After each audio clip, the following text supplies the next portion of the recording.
Hello and welcome to week 4 of the Heat this week. I am your host, Lauren Rempel, filling in for Brandon Astle, who is on the road with the team. On this week's show, we recap a doubleheader the Heat had against the Checkers in Raleigh, North Carolina. Josh Doris is our player profile, and the Heat veteran Blair Jones takes a turn at rapid fire. All that and more right here on the Heat this week on SportzCast.TV.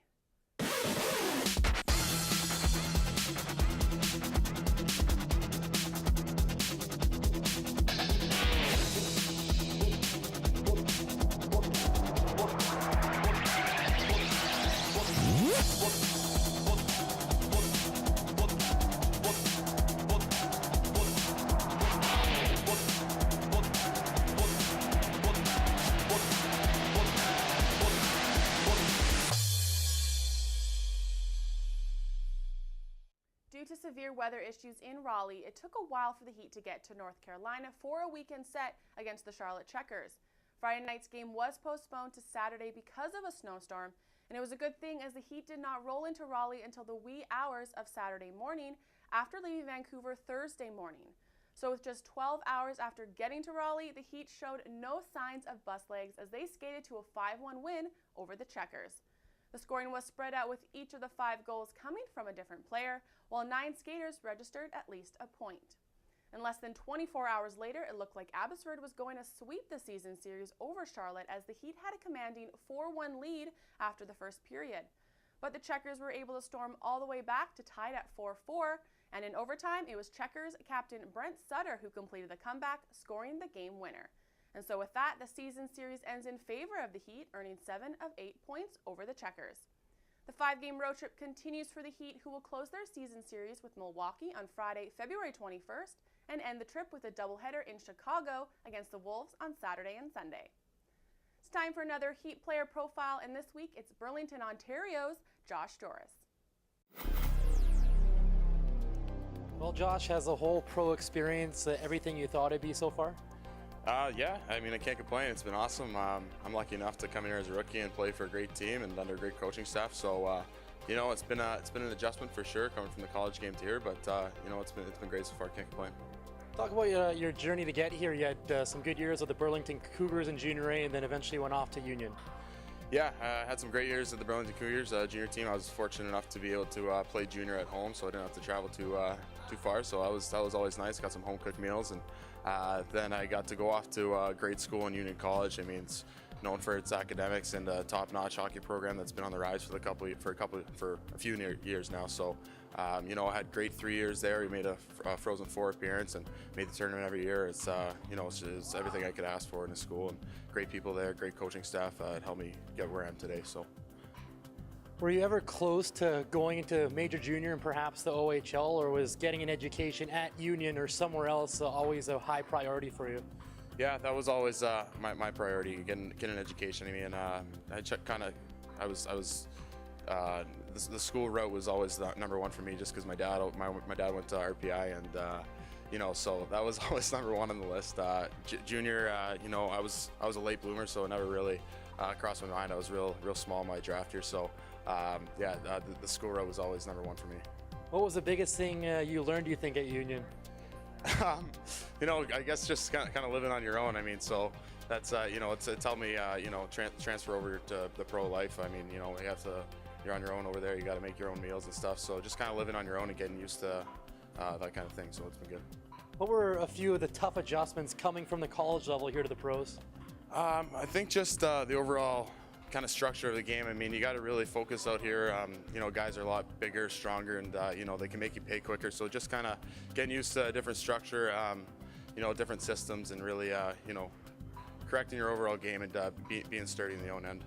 Was there a certain age that you thought, hey, I wouldn't mind making a career out of hockey? I think ever since I can remember. I mean, you know, hockey's been a part of my life since I was born. So I mean, you know, having a dad that played the pro game over in Europe, I was fortunate enough to get over there and, you know, see what it was all about. That's been my dream ever since I was young. So. Now, when you talk about this year, you had your rookie struggles at the start, and now it seems like you're starting to catch fire again. Just what's different in your game now compared to the start of the season? I think just you know, gaining that confidence. I mean, you know, it takes a while to get used to the game and the overall defensive play and kind of just getting used to the speed of the game. So I think, playing with some good line mates, and we got a great veteran guys that help you along the way here and get used to the game. So I think, just playing more confidence and just knowing the systems and knowing the gameplay more, it's helped me. So This has been a Player Profile with Josh Harris.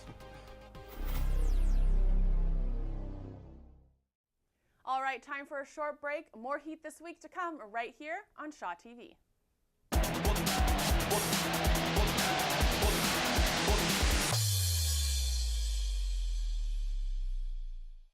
On the transaction wire, the Heat have made a couple of moves with their ECHL affiliate, the Alaska Aces. On Monday, they recalled forward Zach McKelvey, and on Wednesday called up winger Evan Trupp. McKelvey has only played 9 games with the Heat, picking up 1 assist, and while in Alaska appeared in 10 games and recorded 28 penalty minutes. As for Trupp, last time up with the Heat just a few weeks ago, he played very well, recording 4 points in 7 games, and overall with Alaska this year has 35 points in 41 games. Both will join the Heat on their road trip. Let's get to another installment of Rapid Fire, and this week we feature Heat forward Blair Jones. Blair is having a fantastic season and is contributing well over a point per game. Since coming down from Calgary at the end of January, Jones has recorded 5 goals in 8 games. Here he is in Rapid Fire. First question, Blair. First car you ever bought? I bought myself would be the truck I currently own, a Chevy Avalanche. Most embarrassing song on your iPod? That is a good question. I got nothing right now. Who was a goalie you scored your first NHL goal on? Sean Burke. Favorite type of junk food? I probably would say chips. Who was your idol growing up?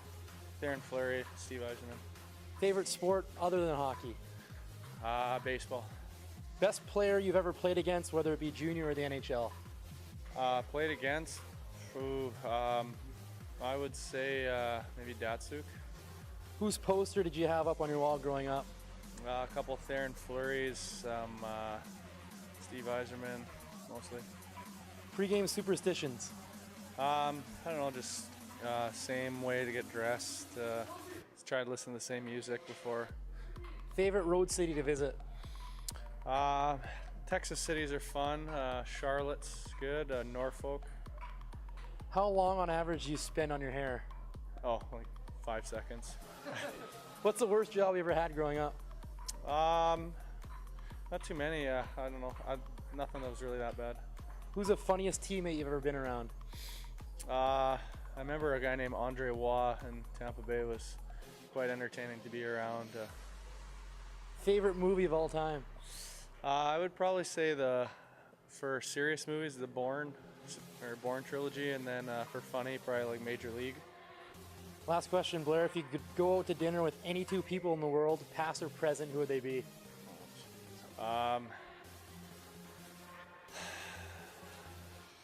Pass. This has been a Rapid Fire with Blair Jones. Before we close out the show, let's take a peek at the Western Conference standings as of Wednesday, February 19th. Abbotsford remains first place in the conference with 69 points and have a 4-point cushion on second place Grand Rapids. Toronto sits third with 62 points. Texas fourth place, just 2 points back of the Heat. Chicago's in fifth with 64 points. Rockford behind them at 59. Milwaukee's in the 7th hole with 57 points. And Rochester holds down the 8th and final playoff spot with 56 points. Well, that does it for another episode of The Heat this week. The Heat will be back on home ice next week, and Brandon Asta will be back in the chair to get you caught up on everything Abbotsford Heat. I'm Lauren Rempel. Thanks for tuning in.